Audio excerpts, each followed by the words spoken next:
গীতালির আয়োজনে এবারে শুনবেন মেঘলা দিনে একসময় খবর শোনা, গান শোনা কিংবা নাটক উপভোগের প্রধান মাধ্যম ছিল রেডিও। ডিজিটাল যুগে সেই রেডিও এখন প্রায় বিলুপ্তির পথে। তবে প্রযুক্তির ভিড়েও পুরনো সেই স্মৃতি আঁকড়ে ধরে রেখেছেন মোফাজ্জল। সংগ্রহ করেছেন বিভিন্ন ব্র্যান্ডের রেডিও। আমার বয়স তখন 10 বছর 11 বছর। তখন থেকে আমি চেষ্টা করছি যে মানুষ অনেক কিছু সংগ্রহ করে, কেউ ডাক টিকিট সংগ্রহ করে, কয়েন সংগ্রহ করে, অন্যান্য ঐতিহাসিক জিনিস সংগ্রহ করে। তো আমি এমন কিছু সংগ্রহ করতে চাই যেটার সাথে ইতিহাস জড়িত থাকবে, সংস্কৃতি জড়িত থাকবে, সৃষ্টি জড়িত থাকবে। যেমন রেডিও সৃষ্টি করেছে মার্কনি 1895 সনে, কিন্তু তার অনেক আগে আমাদের স্যার জগদীশ চন্দ্র বসু ছিলেন, উনি সর্বপ্রথম রেডিওর সূত্র আবিষ্কার করেন।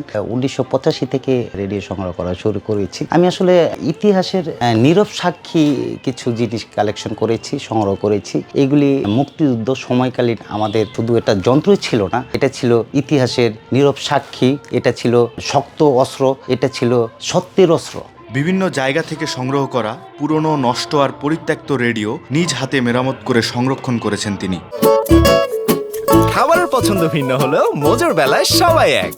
আমার প্রতিটা রেডিওর সঙ্গে একটা করে স্মৃতি, একটা করে ইতিহাস আছে। জুতা বিক্রি করেও রেডিও কিনেছি, লেবারি করেও রেডিও সংগ্রহ করেছি, বিভিন্ন দেশে গিয়েছি। এক দর্জির কাছে একটা রেডিও, খবর পেয়ে ওখানে গেলাম। যাওয়ার পর তারপর ভদ্রলোক রেডিও বিক্রি করবে না, একজন বলে বিক্রি করবে, একজন বলে বিক্রি করবে না। তারপর রেডিওর ফাইনাল হলো 2000 টাকা রেডিও বিক্রি করবে, এমন একটা দাম ছিল। ওই সময় আমার কাছে 2000 টাকা ছিল না। তখন ওই ভদ্রলোক বললে না, 2000 টাকা নিচে আমি বিক্রি করবো না। তারপর সে আমার বললো আপনার জুতাগুলো অনেক সুন্দর। আমি বললাম হ্যাঁ ভাই, জুতাগুলো আমি 2-3 দিন হয় কিনেছি, জুতাগুলো নতুন আছে, দেখেন তো আপনি হয় কিনা। জুতাগুলি পরে দেখে ওর পায়ে ফিটিং। তো আমি বললাম ভাই জুতাগুলি রেখে দিন, টাকাগুলি রেখে দিন, আমাকে রেডিওটা দিয়ে দেন। 90-এর পর কথা সিলেট গিয়েছে একটা রেডিও কিনে, টেলিফোন কেন একটা রেডিও। তো রেডিওটা আমার পছন্দ হয়েছে। উনি যে টাকা চেয়েছেন রেডিওর দাম, সেই টাকা আমার নেই।